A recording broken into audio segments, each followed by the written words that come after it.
Yep. Well, King Harrison, thank Neil you Negrelli. for coming in. I appreciate it. Thanks. This is and I'm digging your studio. We'd already talked about this, but Yes, I really but like your studio.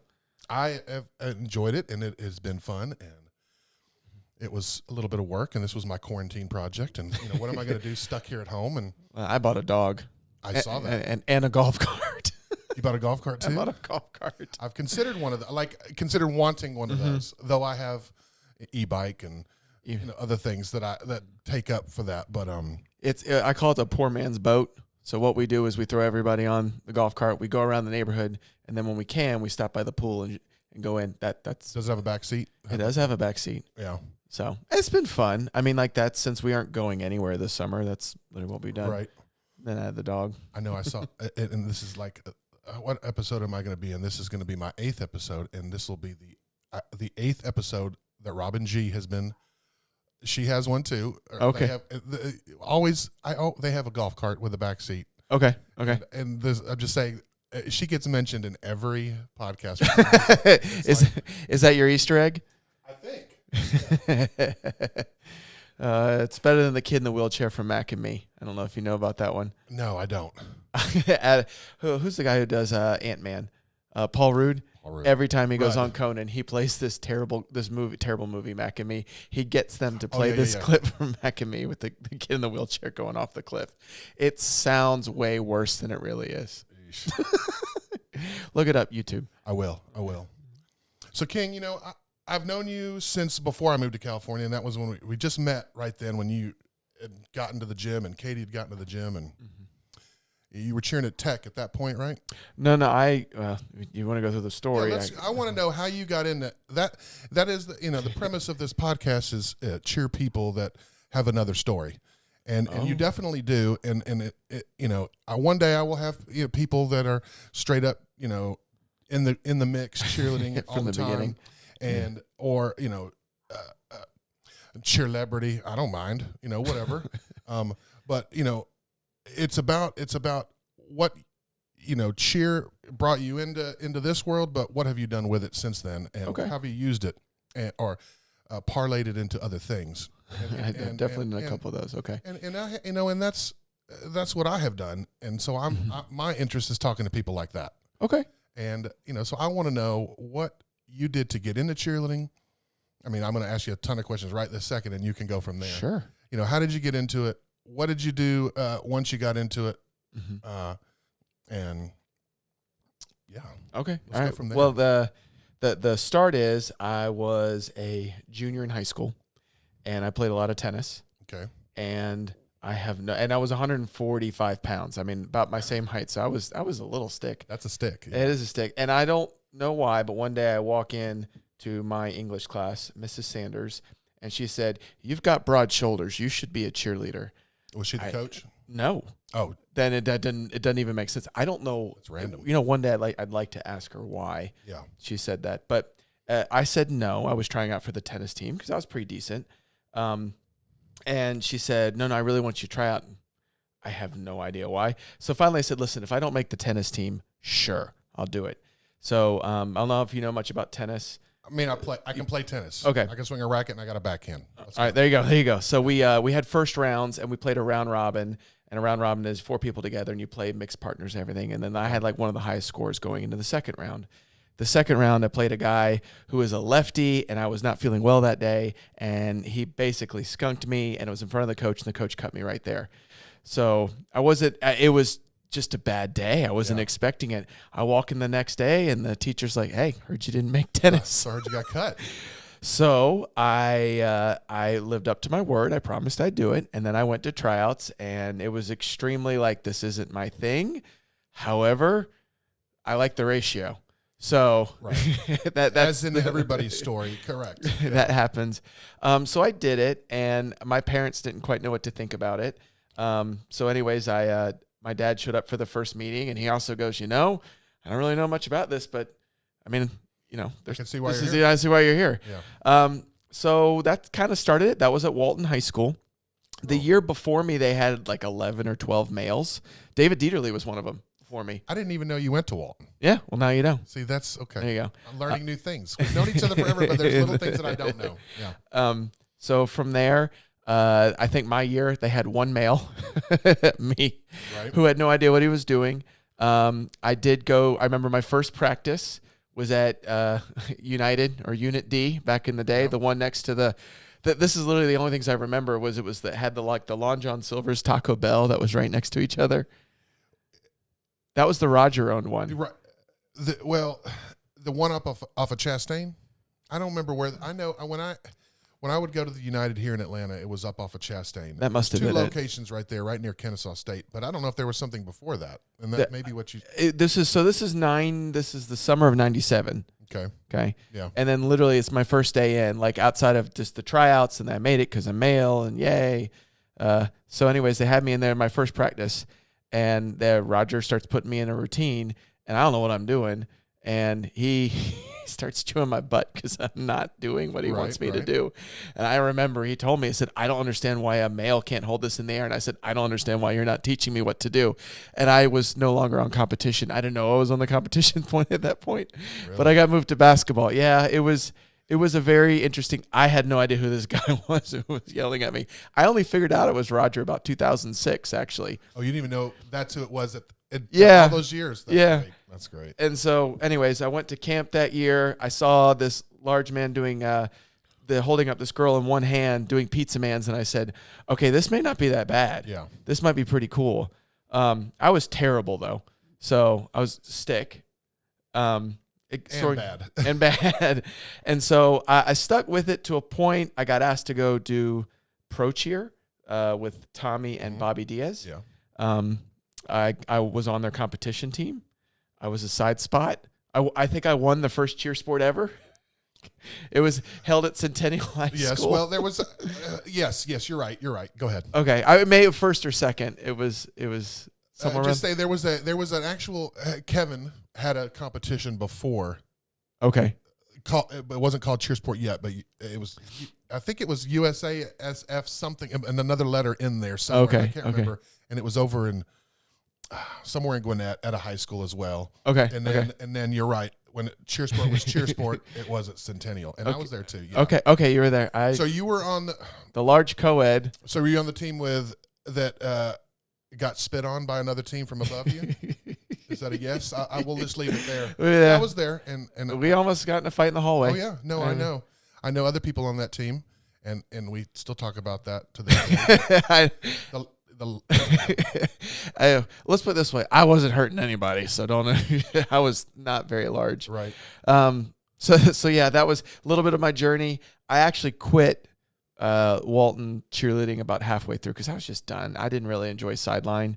Right. I enjoyed kind of the athletic part of it. Didn't really enjoy the games, so I was done. I did a little bit more with the competition with pro cheer. I think we went to a mare cheer and we didn't do that well, and I thought my career was over. Then I went to Georgia Tech, and I thought about trying out for tennis because, again, I was actually pretty good. Right. Like walk on, hey, I'm just here, happy to be here, but like still make a college team. Then I even thought about trying to do rowing, and then I got a call from David Dieterle, actually, who said, hey, man, it's JV tryouts or white squad or JV then. Why aren't you here? What do you mean? Come down. So I came down. And remember, I said I was terrible. I had never done a toss hands. I tried for a while. I got in a chair, but I'd never been able to toss hands. And I remember I got there with my first partner. Her name was Janetta. We called her Netta. And in like one toss, I got her to hands, and I said, I think I could do this. Right. So I gave up tennis, gave up my rowing dreams that had lasted for like a week, and I joined the JV squad. Now, I proceeded to be terrible for a while longer. So first off, do you know Chris Stuckey? Yes. That was my first coach on college. Every week he would try to make me throw a back handspring, and every week I would end up with a face. Really? Yeah, and he wouldn't make me do it anymore after I got rug burn, but I had to re-get that badge of honor every week. Did you just slam your face, or did you hit your hands and then collapsed? So when I was at Pro Cheer, they taught me a standing back tuck in 2 minutes, and then someone proceeded to walk behind me when I did one, and I freaked myself out. And I had a fear of going backwards ever since. And so I had the ability, if you had your hand there, I could actually do a really great back handspring or back tuck. You take it away. I was just nervous. Yeah. So I did some handspring tucks back in the day, but that was always, I just didn't. I could hold up a girl. I can't hold up myself. That's the thing. Yeah. It's. I've only competed ever one back tuck ever for Georgia, and I was happy that, and that was it. And I was happy with that. But I was never a tumbler. I was a stunner. Stunner. Yeah. So, anyways, with Chris Stuckey, all the boys. They used to make a large co-ed competition team for tech. That first year, they took every single boy but one to nationals. And you were the one. I was the one. That was how bad I was. That's how bad. That's how bad I was. But I decided I just wanted to be better, so I went to the weight room. I'm probably a little. I sat here and I listened to what people were saying. Sometimes I would take it. Sometimes I thought they had no idea what they were talking about, which is a little bit of how my brain works. Right. Mine too. And then I taught myself to stunt, and I did some non-traditional techniques I thought worked better. And then next year I made varsity or what we call gold squad. And then I kind of took off from there. And it was about year 3 where I really started getting good. Like I started feeling like, okay, if this happens, I know what to do. I know what to hold up. So I cheered all throughout tech. When I got near my ending of tech, I wanted to do something else. I wasn't ready to be done with cheerleading. Right. So I actually tried out and went to HBU. That's right. Okay. That's right. So graduated. In that, I actually did NCAA staff, taught NCAA high school, and then they had put me on NCAA college. This all starts coming together in a second. Right? Yeah. For when I did NCAA college, since I didn't have a set partner, they put me on all the intermediate and basics, and I did all group stunning.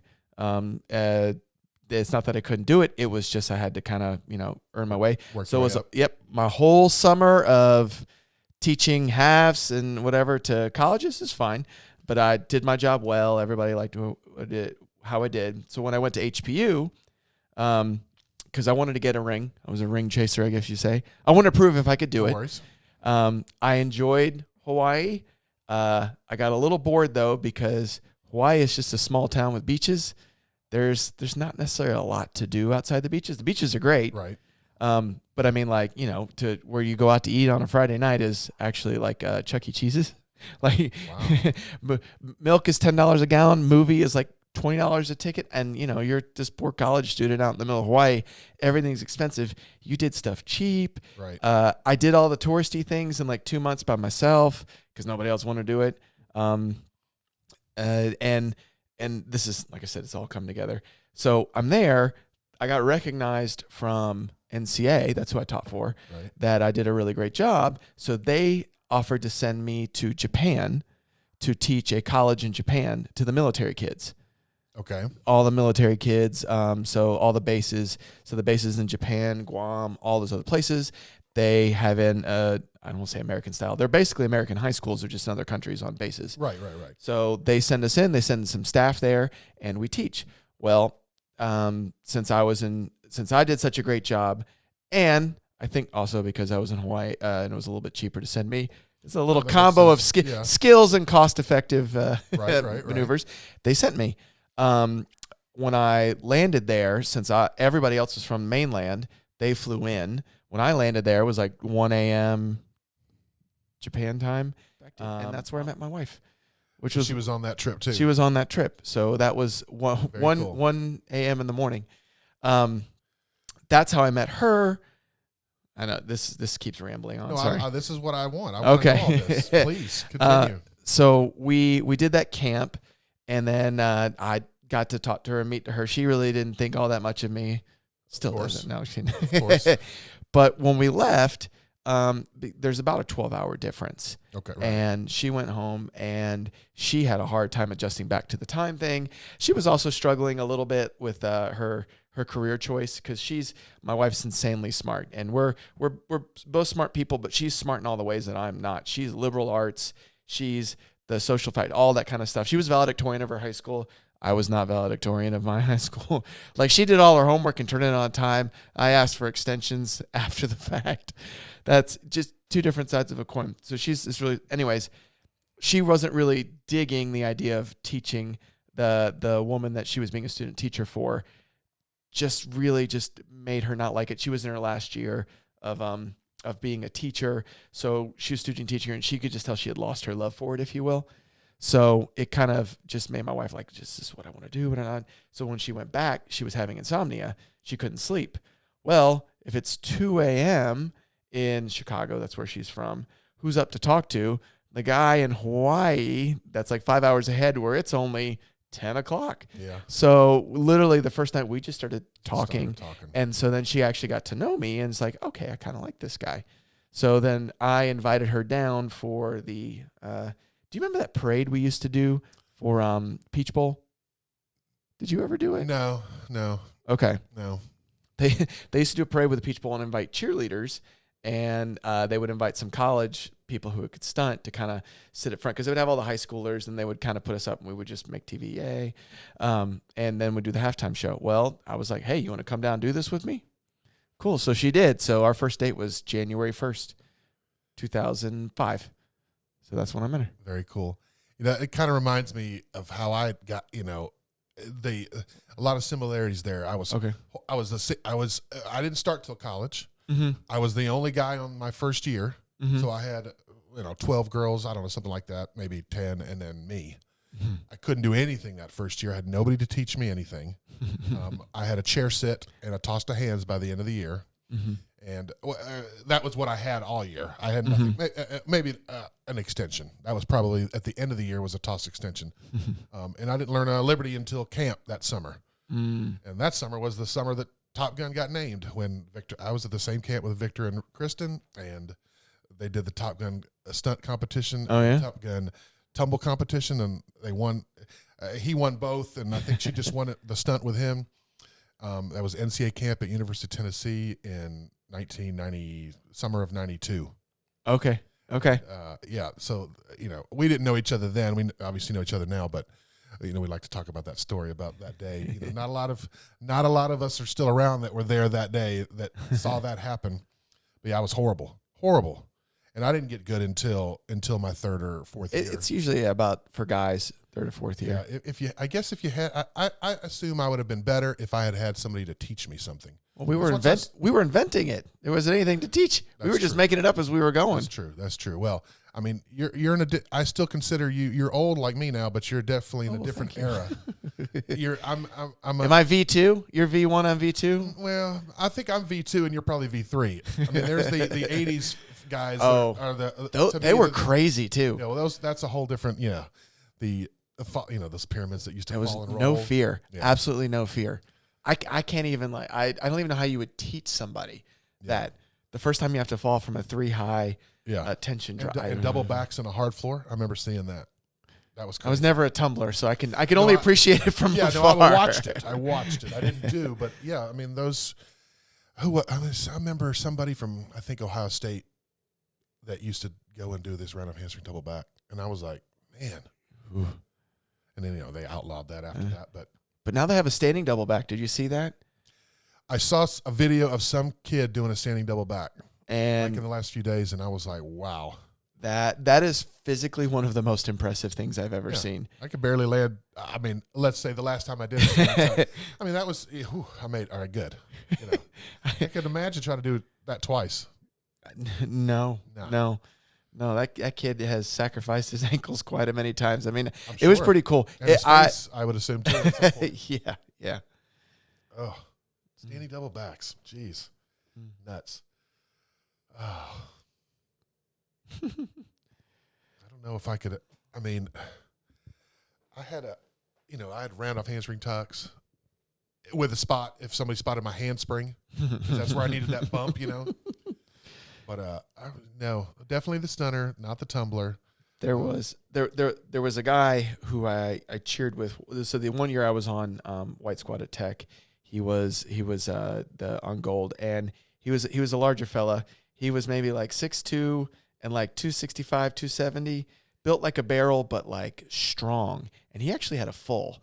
And I believe they were going to put it in the routine. So a full in 98, so this is 98, and a college team on hard floor is a big deal. Yeah. They were going to put it in, but then they were going to have, when he landed, they were going to have everybody fall over. Because it was such a little long. This is back. If you ever get to watch some of the old routines in the late 90s, it's just funny the evolution we've taken. there was just a lot of inside jokes because college people do inside stupid stuff. Of so course. and so there would be like these humor moments that were really funny in routines, and I do miss that a little bit. We actually got to do one the first year I coached Rust. Sorry, not to get on the mat, but I actually thought this was really funny. Go ahead. The first year I got to coach Rust back, I got to take it back. We'd had a bad year before, and I was kind of having to fix some things and rebuild a culture and everything. And so my whole idea with Rust is to kind of make it fun, because just for our area, for getting the talent and everything, it had to be a little bit more fun. And I'm a real nerd. I did an exit survey with the previous team I didn't coach. What didn't you like? What did you like? What you wanted? So I tried to fix everything. That's smart. So I constructed, and in this routine, we got to this point where we have we had a 2-on-1 in the middle, and it was just some dead space. And this is back when the floss was just new. Right. So I had her floss. Oh, I remember this. Yeah, I remember this. And it was the only time I've ever genuinely, recent memory, heard a crowd laugh on purpose. Right. The good news is my wife hated it. She says like it's she's like, why did you do that? I'm like, I actually got the highest pyramid score for the division for that round, and I blame that. Oh, that's sometimes you just gotta think a little bit out of the box. Yeah. I know it was silly, but it was fun. I remember my days on Rust, and they were before years. I was on the T-shirt and shorts team that should have won. I will still fight for that. They didn't give it to us because we were in T-shirts and shorts, and we were going against Louisville. So, but they dropped, and we hit, and they won, and I'm still pissed about that. Was that when y'all were in Dallas? Yeah. Okay, I was there, but I was on Georgia All-Stars Open team. Oh, and we beat y'all's ass too. Oh yeah, are we allowed to cuss? Oh, yeah. Okay, yeah, you did. So I was on that team. I was pretty good. My partner I took from Tech, I'm pretty certain I was on the far left, and I hit my rewind. I'm pretty certain I looked down and I think about all the other ones did not rough. hit. I think I was the only one that was in the air. It was yeah, you're right. It was a little rough. I don't even know. I don't think y'all made finals. I think that was still you got. I could be wrong. No, it was 2 days. They'd switched to 2 day regardless. things. Okay. Yeah. But I mean, like, we held a solid whatever we got day one, we got day two, and I'm pretty sure that was the last position you could get. Right. Well, of course, our goal in going. I mean, if I'm thinking back, our only goal was just to probably beat y'all. I mean, that was Yeah, it was at that time in the city that we went. That was our goal to do that. So you'll like this part. I had no idea who Stingrays was at all. My only experience at that point had been Pro Cheer and Georgia All Stars, and we would just go play around. That was 2004 was that open team before I went to HPU. Yeah. So then I go to HPU, do all this stuff, meet Katie, and then I remember I get a call to come do an open team. Stingrays and Georgia are going to do an open team together. Okay. All right. So I came in where it was going to be called Stealth Rays. And I came in and do some studying with Katie. And this is when we had gotten pretty good. Like, she was an all-girl center before. She'd done a little bit of co-ed, but I really had to fix a lot of her technique. And we had gotten pretty good. I mean, at that point, we were doing one-arm rewinds and anything else you wanted. So we came in, try out, and they're like, these people are pretty good. Well, that team fell apart. And then I got a call, I think from Alex Marsh, inviting me to go over to Stingrays. Okay, what's Stingrays? So we walk in, and Katie and I look around, and I think it had just moved to the new building. Okay. The new one they're in currently. Right. And we were like, oh, I mean, this place looks pretty big. I wonder if they're good. Maybe they'd let us work here. Yeah. Okay. So we do that open team, and that's the team where we got beaten at Cheersport by the all male Atlanta team. Yeah. By the way, about 10 people that were on the Rust team were also on the team that beat. This is before we had a lot of rules. It was all it was fluid. I remember those good old days. And it was like, 47 people on the mat. That's fine. Yeah. So anyways, we go do that. We do that competition. And I remember we asked if we could teach tumbling because we had lived close and we wanted to get back in cheerleading. So my wife and I started teaching tumbling. And then one day I just get this message. I think it was Chris White said, why aren't you staying afterwards for the meeting on Wednesdays? Okay, so we stayed after a meeting on Wednesdays. It was the staff meeting. Staff meeting, right. Okay, I mean, we were tumbling, and it really had nothing to do with it. It was all All-Star, but we were like, okay, whatever, we're just here. And then it was, hey, we need your help at tryouts. Okay, so we just kind of show up at tryouts. And then it was, hey, these are the teams you're going to be help coaching. And I'm like, Wow. Okay. I guess I'm working. I guess I'm working here now. Yeah. So we go and we start teaching, and technique wise, my wife and I did a lot, but we didn't know a ton about coaching, which I should probably throw out. I coached my wife's college team for a minute when we knew. So bad. That didn't mean I met her and then helped coach her college team. That's a whole nother story. Right. But that was my only experience coaching.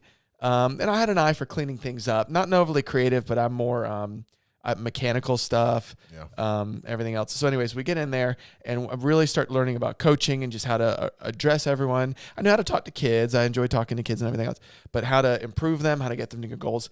And I remember we go to our first competition, which I want to say was a 1 day at same place as Battle is. What's Battle? Georgia World International Convention Center. There we go.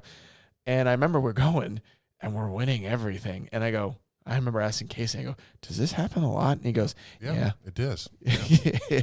So that's how we started coaching at Stingrays. Where were we? Go back. My first year I coached Green with Roger, which is, by the way, when I was coaching Green with Roger, that's when I figured out he was my first coach. Hey, you know what? I remember this. I remember this attitude from somewhere. Oh my God. That's where it's from. Yeah. And then Katie coached Red in the first year of Peppermint. And then she's been there ever since.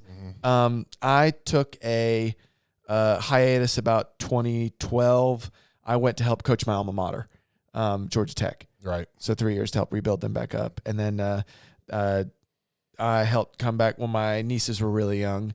I gave up tech because they needed help. Since I work from home and Kelly was a nurse, it was just difficult. So I came back and I helped watch my nieces instead of coaching tech. So I kind of left that. And then now they've gotten a little bit older and everything else, and I coach Rust again. Right. So, I that was when you got to, it's funny that you say you didn't know about Stingrays, only because I know that all the stolen magnets off of all our cars, and then they would write stink Rays and hang them up on the, I got lots of issues. I'm old and I got lots of issues. I'm bitter still about certain things and about certain people that, it's because I a little bit of just for me, just when I'm walking down, I'm like, I'm just here and happy to be at a gym. So I didn't really get into any of the drama and anything else. Yeah.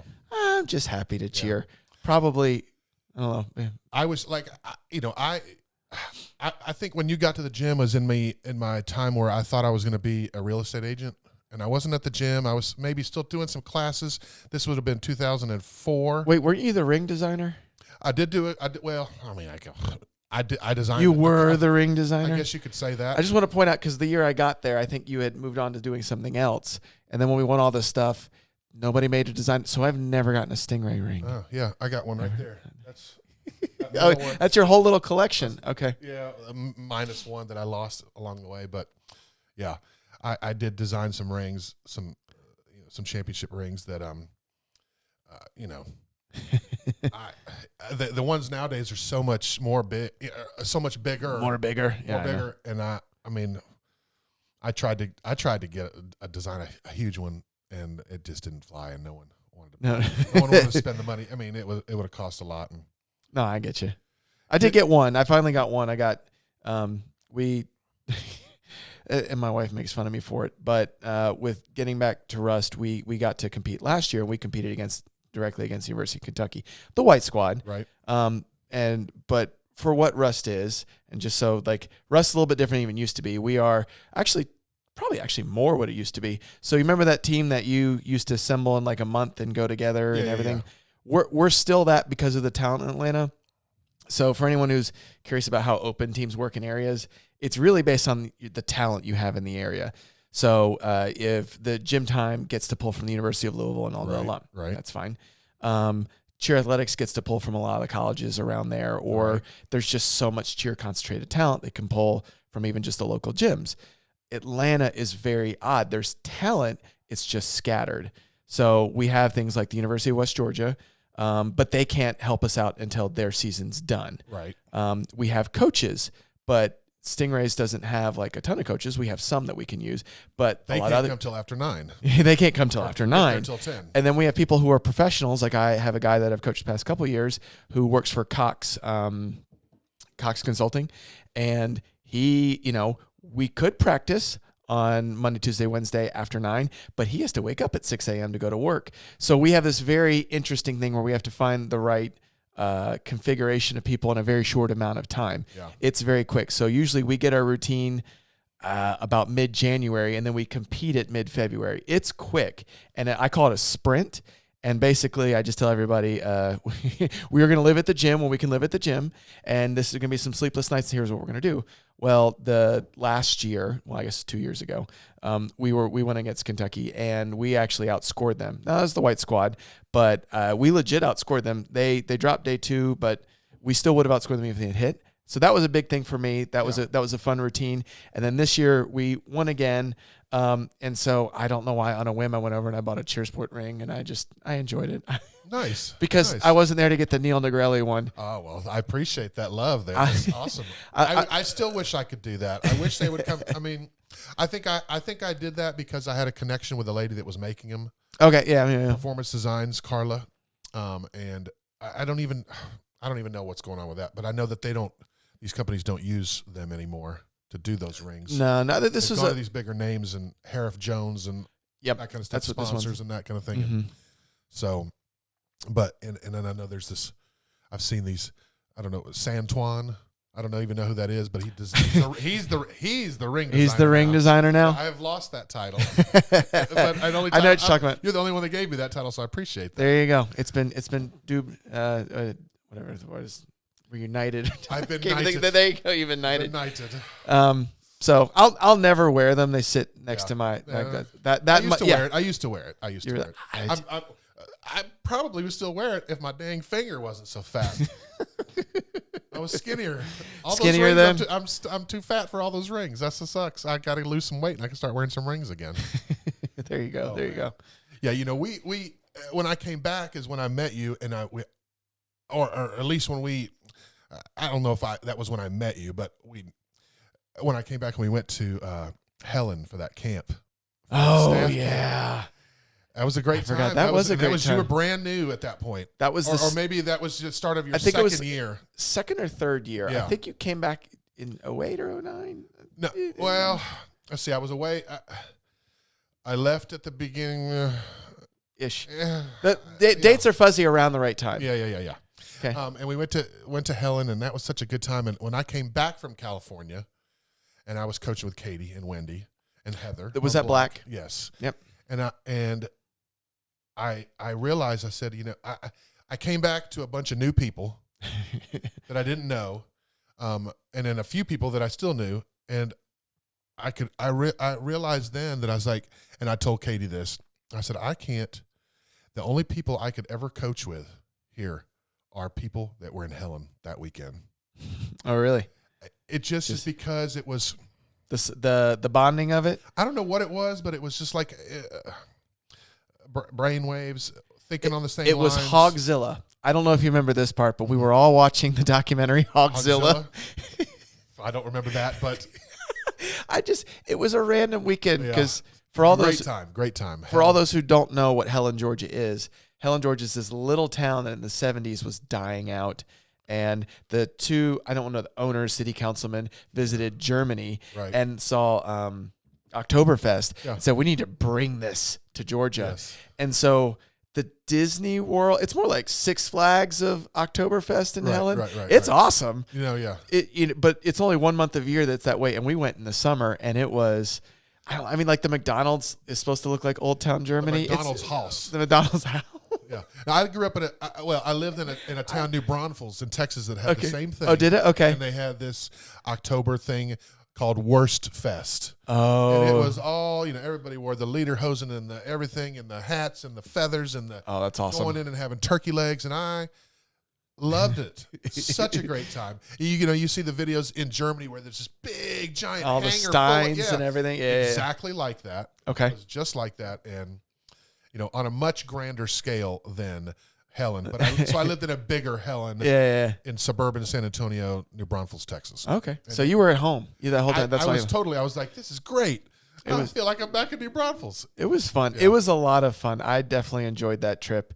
I don't remember how much skills I learned, but that's okay. Well, that was the weekend where we brought out that was the first, book Oh, yep. And yep. and that I think that in my head, that's what it was. I was like, if you're not following that, I can't. I mean, my brain went right to that and has been there ever since. And the standardizations of just and then coming back and coaching. And I talked about this the other day with Mark, that if we can't, I had this. I'm old. I should know. I'm no better than you.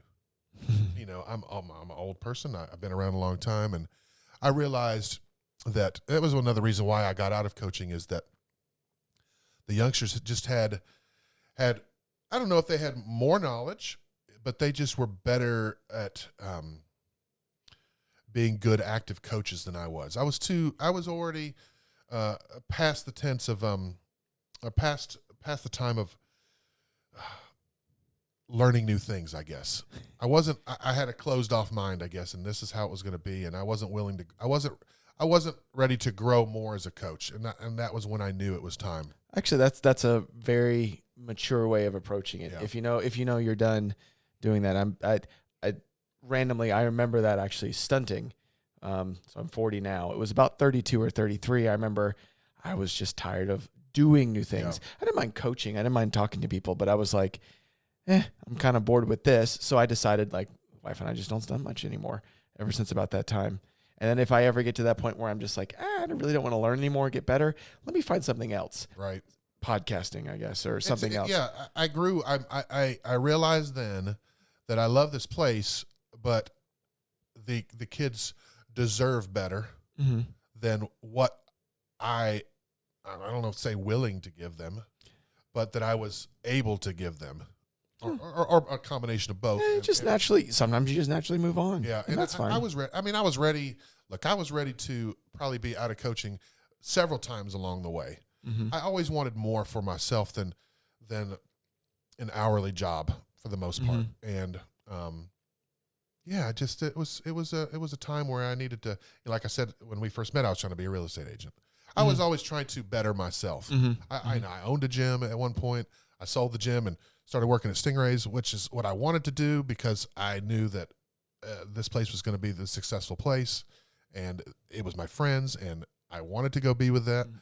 And the business part of cheerleading is not fun. No, I hated it. I was a horrible businessman. Horrible. Running the gym. I was talking with my buddy Matt about this a couple podcasts ago about, it was poof.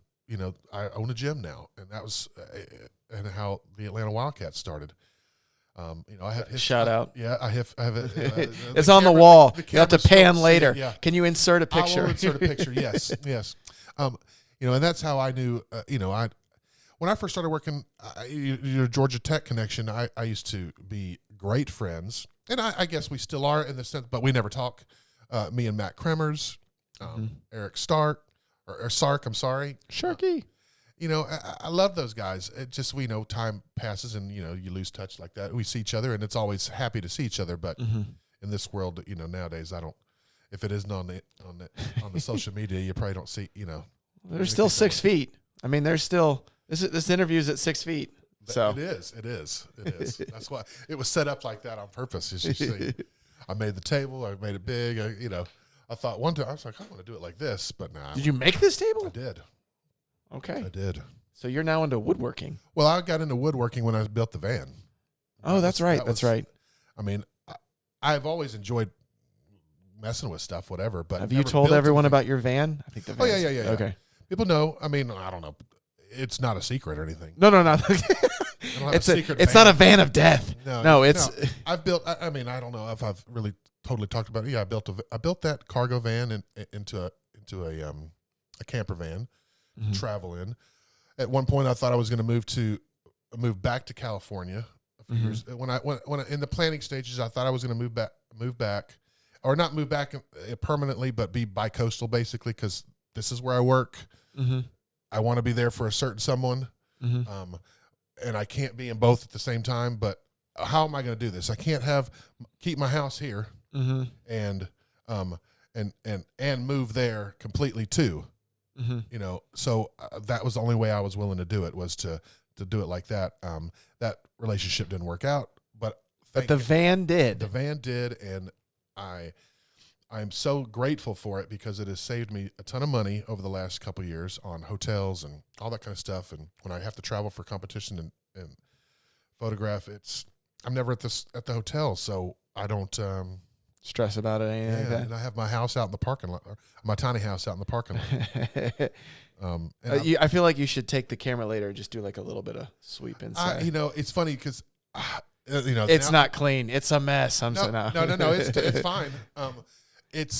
I never, when I was building the thing, obviously I was watching every YouTube video about this stuff, and I'm laughing now, or not laughing, but just I'm trying to get more subscribers to this channel, and I realized that back then that I'm probably karma is getting me right now because I didn't subscribe. I just knew where I wanted to go. I didn't subscribe, You never I didn't like. I didn't do anything. I was just using these people for all their knowledge, and so that's why I think karma's getting me back right now. I mean, I'm growing, but it takes growing a second. slowly, growing slowly. And I never did. All these people did the same thing for their vans and filmed themselves, and I'm like, I would go out there in the mornings in my pajamas, and hair crazy, sweating, and I wasn't about to want to do that, and it took me time, and I screwed things up, and I redid them, and it was a learning process, and I never would have wanted to film that. I love to show it off now. See, but the process, I don't know if I would have wanted to. I disagree with the process, and I'll tell you why. Just so this is not a segue that was supposed to happen, but it is something I truly believe in. I did this company with another gentleman named Lark Wood, and we started a company and his wife called Fierce Connection, and we did some educational things for cheer. And one of the difference makers we always felt like is when we would film something, we would leave in the mistakes. Right. And what we told the people on camera was, this is what actual coaching looks like. I want to see how you handle mistakes, what things look like when they go wrong. Because when you do something perfect, well, yeah, it's really easy. Yeah. You don't learn how you messed it up. Yeah, and you don't learn how to handle the mistakes. So so when you go in your van and you mess things, if you were building it and messing it up, see, I brought it back. Yeah. So I would love to see, oh my gosh, I cut this completely wrong. And what you did, because then I would learn what not to do. Right. Well, that's fair. I just didn't want to do it because I didn't have a YouTube channel at that point. I wasn't trying to be. Well, yeah. You get to, and I'm not saying I'm trying to be some YouTube star right now. I mean, I don't mind. But it was just, it's probably because because more that I wasn't going to look nice for it. That's also part of the reality. People want real. And I sweat like a hog, and it was in the summer. It was in August when I'm building this thing. I was just drenched. Oh, there you go. And I would just come inside and have to cool off, and I didn't, it was a good thing. I love it. I'm happy I have it. It was I'm grateful that I did it, even though that wasn't really what I did it for. Yeah, but it has worked out, and I'm happy, and I love it. And sometimes those paths lead us back to where we really want to be, true. right? That's true. It's good. That's true. Yeah, I love the thing. It's a blessing. That's all I can say about that. You were talking about your Fierce Connection, and I know that got bought up, right? But yeah, we did. But you started it with your friends, and tell me more about that Fierce Connection. I never really. It was I kind of know what it was, but I was never into it, and yeah. I guess I could start with Fierce Board. That's what I mean. The Fierce Board. That's what it was. That's where it started. So Fierce Board used to be something. All right, we're gonna weave again. Please. There you go. So, do you remember something called Pro X, or what is Pro X? Yeah. Of course. That was one of the original, I think, ways people who were really talented started trying to figure out, how can we make money from this? Okay. And I'm laughing because you ever watched South Park? Yes. Do you remember the Underpants Gnomes? No. Oh. Well, there was. I mean, I've seen. I'm not an avid watcher. I'm really digging for a random analogy, but there's these underpants gnomes in South Park, and they just have this thing where these underpants gnomes come and steal your underpants at night. Why? Well, the South Park boys eventually go and visit them, and they said, "Oh, it's our business plan." What? And they bring out their business plan, and step 1 is steal underpants. Step 2 is blank. Step 3 is profit. Like they didn't connect the business plan. Okay, why did I bring that up? You can YouTube that. I think Pro X had the get really talented people profit. I don't know if there was ever really a business plan there. They just knew they had a lot of talented people around, and it never really came together to one central goal. So the site and the configuration of people, they never were able to really capitalize on that except one piece, their message board, their forum, because this is before Facebook really took off. This is before other social media. We all had MySpaces at that point, but that was it. Yeah. But MySpace didn't allow discussion really well. So they had this message. Your space. That's it. That's it. Random thing. I saw someone one day asking about, man, if Instagram would just let us play songs on our Instagram homepage, this would be so cool. And I'm like, oh my God, MySpace is coming around again. Because do you remember that? I remember. I loved it. That was one of my favorite parts, finding a cool song. And I will admit it now, I had a Nickelback song on MySpace because Nickelback was cool at that point. It was. They weren't lame yet. Let's see, where were we? So there was no really way to communicate with the people in cheerleading. So this message board took off. Yeah. And I remember being at college nationals and flipping through it on my phone, and it was inefficient, wasn't really that awesome, but it was the best thing what we had. Then I think there was like the crash, and the crash was, I believe it was some Cheer Extreme and some World Cup people got upset about a competition. So don't quote me on this, but I'm probably right. They fought, and it blew up. Whatever blew up means back then, but it got so bad they shut down the Pro X board. Like they were fighting because someone did something at someone and something, and they were upset, so they shut it down. 3 days later, someone started the Fierce board at a free site, and I forget her name. I think it was Kara. Started at a free site and existed there, and I transitioned over, and we were all talking on there because that was our social media. Yeah. So you remember, like the only social media we had was maybe a little bit of Facebooking before our parents were on it, and the Fierce board. And so you would go on, you'd message all day long.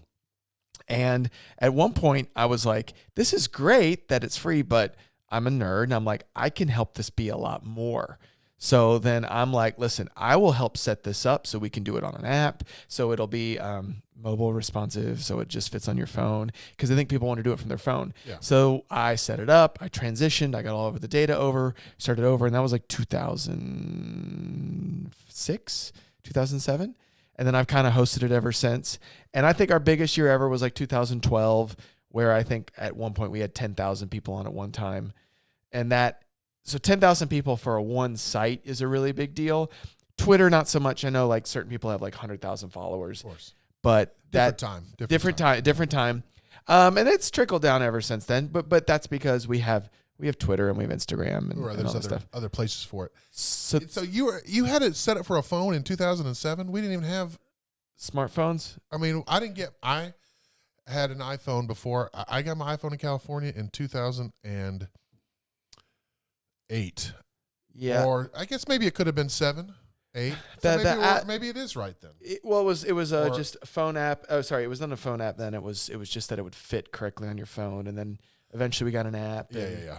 I remember I remember being in California, and I had when I came back here, none of my buddies had their iPhone yet. They were all like, "Ooh, Casey and Ron." I'm like, look at this 2G love. Look, I could start it, and this website will be downloaded in 5 minutes. Hold on. Yeah, give me a minute.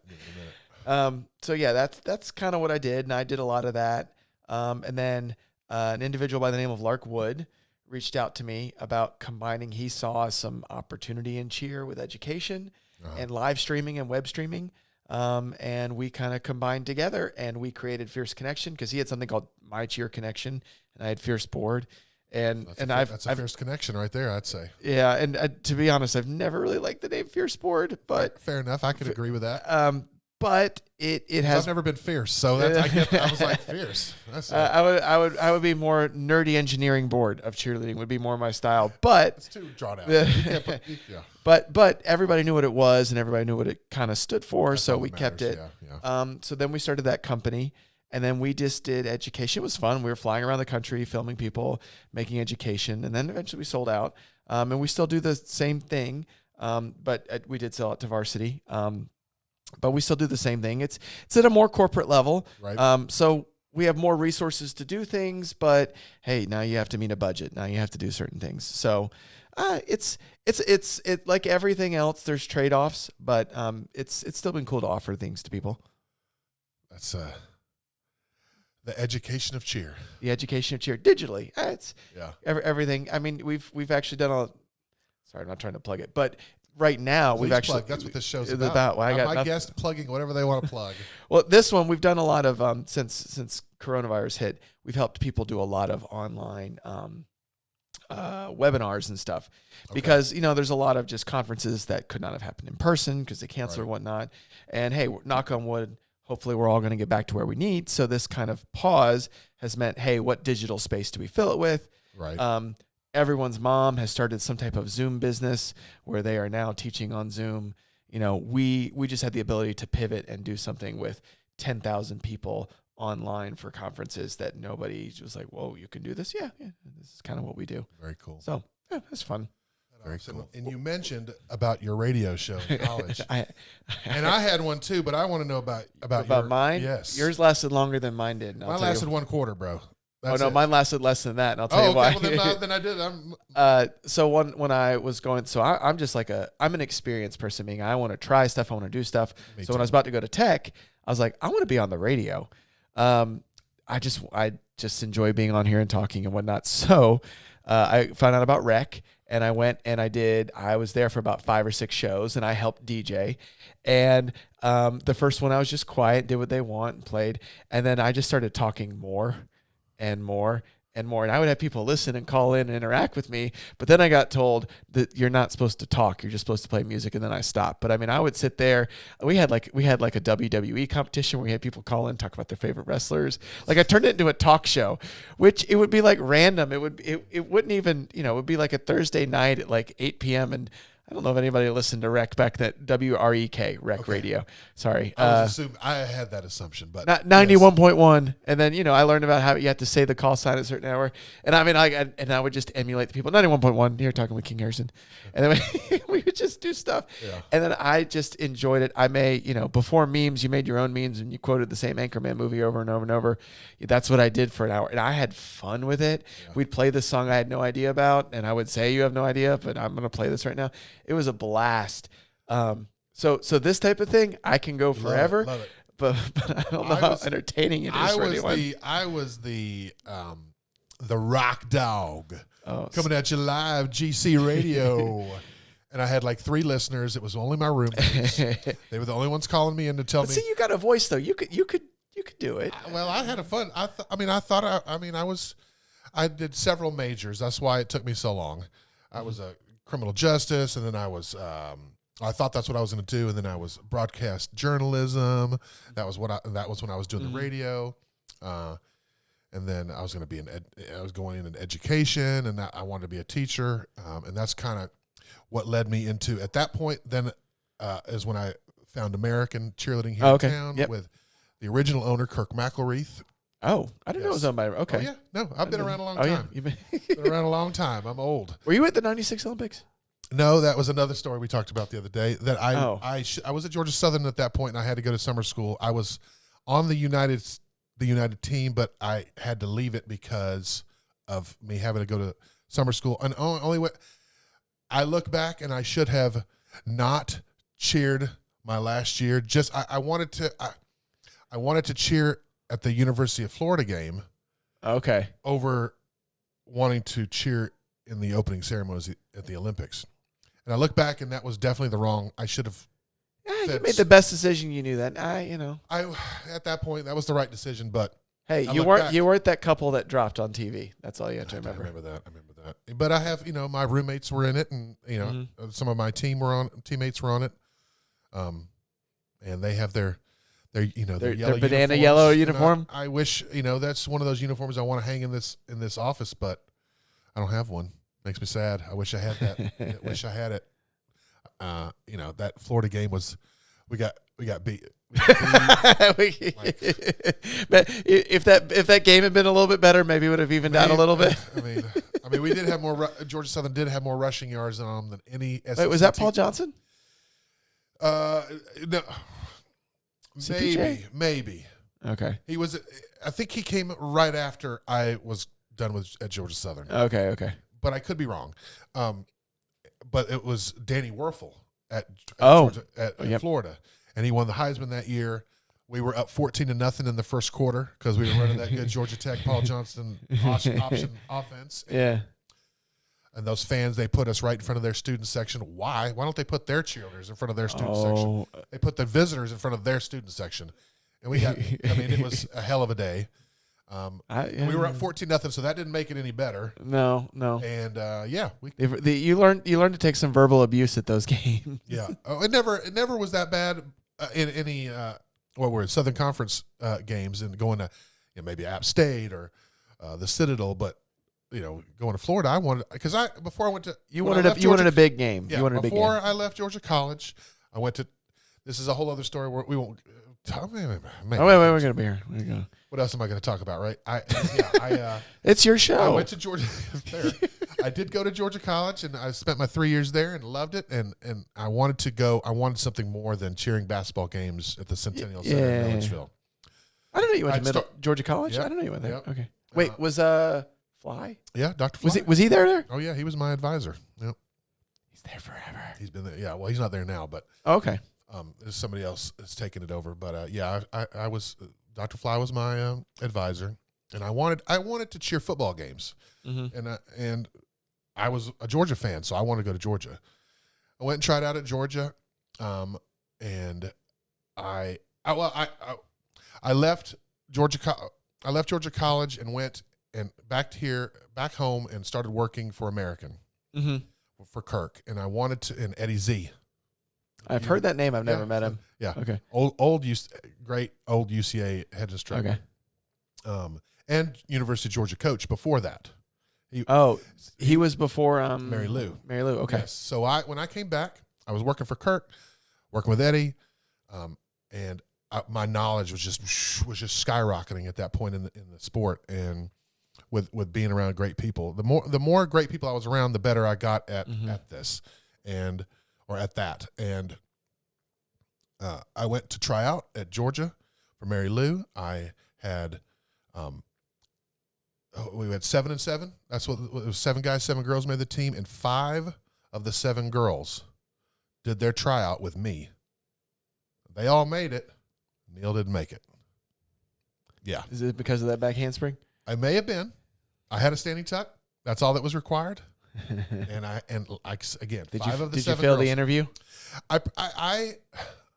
I have to this day still believe it was because of my interview. Sorry, because of I think that she might not have wanted anybody to come in there that wasn't good going. I probably came off as a know-it-all.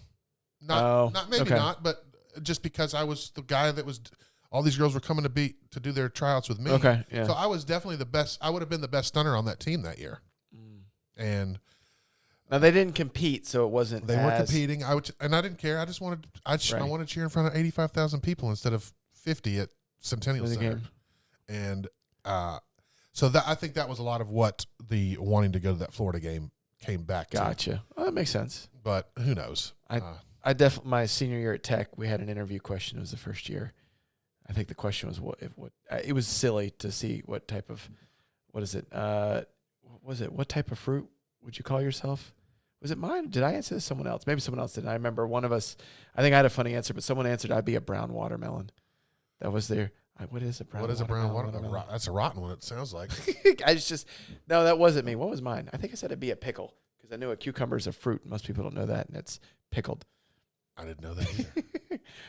There's some random, tomatoes are fruit too, right? Tomato, yeah. You've heard the thing it's not a vegetable, it's a fruit. Knowledge is knowing that a tomato is a fruit, but wisdom's knowing not to put it in a fruit salad. Oh, I like that. There you go. Yeah, I do love tomatoes. There you go. I also started a garden because it's the quarantine. I used to have a garden, but unfortunately, my house faces north. I have my Wi-Fi is 59 pines because I have 59 pine trees on my acre lot. Oh, you've counted. Oh, yeah. No, I counted. I mean, there's probably some little saplings going out there, so it's probably 70 right now, but 59 real pine trees. And so I have it keeps my power bill down because I got lots of shade, but the house faces north. The south facing, it's all these trees in the back, so I get no sun back there. So I have a little bit of room in my front yard. 6 by 6 square. Yeah, right. Like right out here is the best sun, and yeah, I used to have a garden, but then I don't know, I got bored. Oh, I'm impressed. I did it for my kids. I have a son and a daughter, and I thought they would be really excited. They haven't been, and I've been more pumped about it. I'm like, yeah, it's alive. It's living. Yeah, it's always good. No, I haven't. Here's the best part, though. Okay, so I've planted a bunch of seeds in a row. I did it way too close because I didn't know what I was doing. The right half of the box is all growing. The left half of the box isn't. And there's no difference except the seeds I planted, so I don't know why. And then I mixed up, so, like potatoes and tomatoes are nightshades and peppers. And if you eat the leaves, you can get really sick. I didn't know that. Well, so you're not supposed to, people thought potatoes were poisonous for a long time because if you eat the plants, you can actually. Oh, okay. So anyway, I mixed all the poisonous stuff with all the herbs. So until it gets big enough to recognize what it is, I can't even be like, well, that could kill you. I don't know, but that's probably good. Yeah, let's wait. Let's wait on that. Speaking of your son, I saw him in his karate class yesterday with his Ninja Turtle. That wasn't him. Oh, that wasn't him. That wasn't him. That was okay. So my son does take karate. Okay, so now it's a whole new story. It is a whole new story. So we were at karate. It was Friday. And it was just fitness day. And his fitness day is they just have all these different belts. And Bentley went, and this cute little 3-year-old Asian boy is with his mom. And the reason I bring that up is he has on a Ninja Turtle costume, Raphael specifically. Right. And then he has on the best one of them. So, Michelangelo. So then he has on the Spider-Man. To each their own. Spider-Man like mask that just covers half his face, so you can kind of see his eyes. And the reason I mention that is his particular face, he just has a straight face always. Like he could just he could be laughing and it's still just this kind of like straight face. So he's wearing it. And he has this nunchuck in one hand and a sai in the other one. And I was cracking up as he was just walking around the whole class, just chilling with this, not like, yay, giddy. He's just walking around like he was patrolling, right? And I asked the mom, I said, can I please take a video, send to my wife? And he said, oh, that's fine. Hey, but if you do it, I said, that's fine. Okay, so I took it and I sent this video. And it's hilarious. He's just sitting there. Yeah.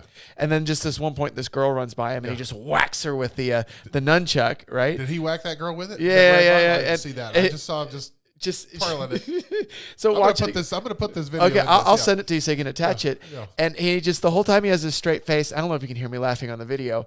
Well, when I showed it to her, she thought it was so funny. She asked me to tag the school because she was actually social media director for this New Vision Martial Arts. There you go. Tag nv.martialarts.com. See, look at that tag. They got a free plug today. Oh, there was 6 people watch this video. Y'all owe me money. Yeah. And so she tagged it. Anyways, I posted online, and I'm like, I thought it was funny, but I thought it was funny in the way like a dad finds kids funny, and everyone's been like, that's hilarious, and they all think it's my son. I thought it was Bentley. Yeah, I definitely thought it because it looks like I mean, well, it looks like the size and I could have if that had been obviously I thought that was Bentley. So if it had been Bentley, it would have totally made sense. Yeah. I could see it. Anyways, and Bentley used to do that. He would wear, he would randomly transform. When I say so we like Transformers, right? Right. So he would randomly transform from a person into a bulldozer in the middle in the middle of wherever we're at. And it would just be him kneeling on the ground but doing this in front of his face cuz that's the scoop. That's the scoop. And I would look around and we'd be in Target and he's just pushing himself on the floor. Sorry, I just toothed your microphone. So anyways, that's his personality. He cracks me up. Or I just have to tell this one, sorry, because everybody loves Bentley stories. The other day, he was sitting there and he's just a very energetic kid and he has trouble with patience, right? Just waiting on something. And I told him, I said, Bentley, you have to have patience because he asked me something for the 17th time. Yeah. And then he goes, I say, I'm not a doctor. I can't have patience. And I just went, oh my dear Lord, that is my son. He's a smarty. He's a quick wit. Speaking of those costumes, I remember Casey's or Parker, his oldest son, he would come in. And this was right when we moved into the new building, and Parker would come in the door. Yeah, he'd hit the corner with his Spider-Man costume on and his Heelys. This is before the whole middle of the gym. Oh, and you could and he would. Oh, that'd be so much fun. Oh my gosh, I want to do that. I still love it. it's still a vision burnt. I just cracks me up. And the kid's in college now, but he was a little kid with his Heelys on, and he would hit that corner. That'd be so much fun. And then halfway down, he'd do one more and make it all the way to the back. Parker. There you go. Yeah, good kid. That's costumes and kids. I was a Raphael fan. I used to have a Raphael toothbrush holder. Oh, did you really? His mouth would hold my toothbrush. Okay. And I lied. Michelangelo was the only one that came to mind, but it's actually Donatello is my favorite. Okay. Because I had to think. I said it afterwards. Like, why did I say Michelangelo? Because obviously the nerdy one. I'm just naturally drawn to nerdiness. Yeah, you're into that. You're into that. I am. Well, athletic nerd. If I could, if you went to tech, definitely. we were talking about that earlier, and David, David used to come up to my gym. Well, when it was still that one. It was before it was that one. Yes. Okay. It was American. Okay. So the original American was in Marietta. Yep. American Patriots. Then when Tate bought the gym from Kirk. Okay. Tate started to expand, or maybe they were doing it together. I can't, because I had gone back to Georgia Southern at that, or gone to Georgia Southern at that point. But they expanded, so there was ACX. Okay. American. I don't know if it was ACX at that point. Randy Dickey's gym. Yep. Because Randy and I used to work together in Marietta. Oh, I didn't know he lived here. Yep. Okay. Yeah, he was originally here. He's a Central Gwinnett kid. And yeah, I thought he was always from South Carolina. No, okay. No. See, you're learning some stuff. Okay. Too. Yeah, I'm version 2. You're version 3. Yeah, there you go. And he, so there was ACX there, and then there was American in Forsyth County, and it was the American Wildcats. Okay. That was the thing. And we had all these. I don't know exactly where I was going, but we had uniforms with A's on them. And when I took over the gym, we already had these uniforms, and with A on them. So I needed a named, and that's why it was Atlanta. And I called Cool and said, "Hey man, you don't care if I." And we were great friends, and we still are, but we were real good friends at that point. And I was like, "Dude, please, I need some. I got nothing. I need Atlanta's the only thing that works with this right now." Yeah, I don't care. Okay. So that was why it became my gym was the Atlanta Wildcats. But yeah, I guess I lost track of where I was going. I don't know. It was just for me. Well, we just veered back over. We're on the road again. That's where we are. But yeah, I can ramble with the best. American was just they were taking the plan. Them and United were kind of doing the same thing. Okay. At that point, having multiple gyms, and I guess that's coming back nowadays. With Rockstar and California All Stars, and Stingrays too. Well, the franchises. The business aspect. It's starting to make more sense. Yeah. But it didn't make sense then. No. To me, it didn't make sense then. There wasn't enough business at that point too. You know how we were inventing things back in the day with cheerleading? We were inventing things with the business too. Yeah, of course. We had three teams. And my gym had 3 teams and 3 all-star teams, and those all-star teams were made up of about 50 to 55 kids, and they all everybody did 2 unless you were too old to do. So the seniors couldn't do juniors, and the juniors couldn't do youth. But some of my youth were on my juniors, some of my juniors were on my seniors, and that's how it went. That was just the way it was at that point. And if there's one thing for anyone who I guess has joined cheerleading from 2010 or later, just how much better things have gotten. Oh yeah. And of course there's always some negatives, because it used to be back in the day we could fly by the seat of our pants a bit more. Things are a lot more structured and regulated, but in the end it ends up being a lot better. It's why it's gotten bigger. I agree. And everything. That's why another reason why I knew it was not time for me, because I was from that generation. The Wild Wild West generation. I was fly by the seat of your pants. Not a lot of pre-planning. Come in here and let's figure it out and let's work and let's see what works. Mm-hmm.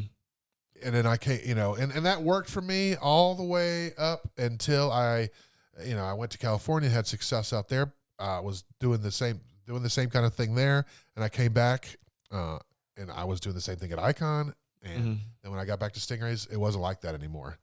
I was like, oh, it's become a little bit more like. Well, first off, it's a year-round sport. Yeah. It's all the skills in cheerleading have a very short half-life, if you will. Yep. If you have a handspring today and you don't practice for them, I'm sure everyone who's coming back to tumbling from Corona has realized that what they started with isn't always the same as now. Unless they had an air track or something. Unless they had an air track, which we bought an air track. We were that family. Lots of y'all did. I know. And because of that, it's evolved into a year-round sport, which is hard because there's no more off-season. So just the culture of it's changed. It's not bad. It's just different. I mean, like the high levels are the highest they've ever been. You know, my daughter's already a better cheerleader than I am. But it definitely, some of that older time, we're used to kind of be able to take breaks and do different things and try different things. That I do miss that. In fact, I would say, I think a lot of people, this break has been good just for their appreciation of cheerleading, if you will. Yeah. Just because, you know, we haven't been able to do it. So it's made people kind of hungrier to come back. I want to encapsulate this the right way. I don't want another shutdown. No. But if one happened every year simply to make people forced to take a break, it just makes you appreciate what you have that much more. I'm a bright side thinker, and that's the way I think about things. And I think about that the master plan was to get us to all slow down and start gardens, start a podcast, and buy golf carts. I do want one. There you go.